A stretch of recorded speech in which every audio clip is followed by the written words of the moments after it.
Hello, everyone. I just had a question come through from somebody because I was talking about the pod system that the string bands run their lineup through. Uh, if you followed me for some time now, at least for the last couple of months, you would know I can't stand the pod system. It is fit to benefit only two bands, and those are the two bands at the top. Uh, what happened was they they kind of took from drum corps. Okay, now the thing is with drum corps, um, they're going all summer long with competitions multiple times a week, where they're able to build up their points, change their shows, adapt their shows to try to out edge the others. String bands, you get one shot, and it's once a year, and it's amateurs who practice, for most of the year, once a week, and then once September comes, you've got twice a week, and then the bands who are really really trying, come like November, they'll start throwing in like a Thursday rehearsal as well. So you've got three rehearsals a week. But these are people that work full time, right, or go to school. It's not built to be a drum corps competition. It's an amateur event. And my belief is everybody should have the same shot. So it should be a random draw, and you march where you pick. So here's what happened.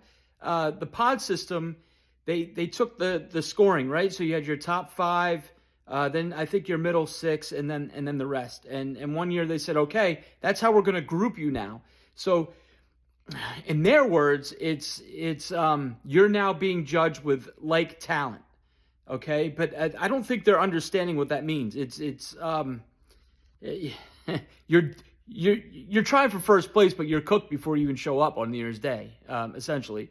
So you've got the top two bands, right, that will now compete against each other within a smaller margin of other bands competing.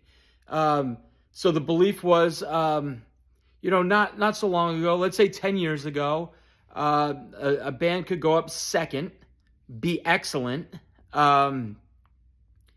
but they would be beat because of another band of that caliber of talent, or production writing, would then beat them because they were later on in the parade. And the judges had forgotten about the other band because they were earlier, whatever.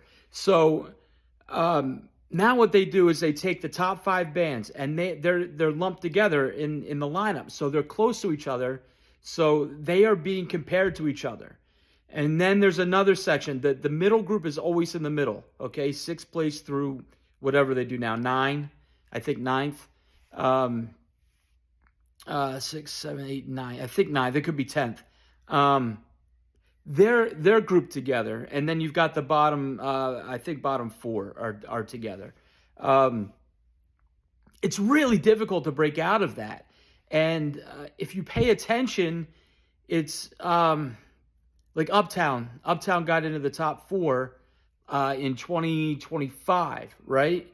But then there's questions of, and this might come out the wrong way, but now it's, and I've used a NASCAR comparison before, where you've got a car up front, you're going at the same speed, you're never going to catch them, right, until they let off the gas. And I don't feel that this how do I want to say this the right way? I just don't find it to be a fair judging criteria. And the judges, when you listen to judges' tapes and the judges also meet after the competition and have a roundtable conversation. And they have said multiple years, I caught myself judging this one band too high because I forgot what pod they were in. So they're also being instructed. They know the pod system as well. I think it's foolish for an amateur competition. I don't like it. And I just think it adds, it removes more drama from the parade, because now right? Who's going to beat who, because if you go back to my predictions were spot on. My top three were a little off, but only for 1.25 points, I think. And then I had the 10 or 9 and 10 flip flopped. The rest I had perfect because I knew if you know the system, you know it. You know where these bands are going to land. And I'm getting deeper into this now. But if you understand how these judges judge, it's not just a 1 year thing. What happened the year before and the year before that, it's also playing into effect. That's why if I were still in Stringman, I'd be pushing for random draw and I completely new judging criteria that would turn this parade on its head and rebuild the entire thing. But this is what they do. So to answer the question, you've got your top 5 that are judged together, your 6 through 9 or 10 that are judged together, and then the bottom group at the end. And what they do is that middle group stays in the lineup, okay, every year, and then they flip-flop the top and bottom clubs.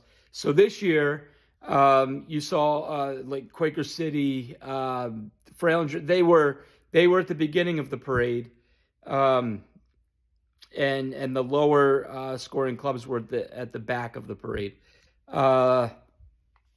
Durning, this is another whole conversation, but Durning and Duffy, they were forced to go first because they were disqualified the year before, instead of just going to first in their own pod, which I don't understand either. But that's how it's being judged now. It's a pod system. It has been that way for I don't know how many years now. I forget what year they put that in. I want to say 2019. I think it was 2019 is when they started this pod system.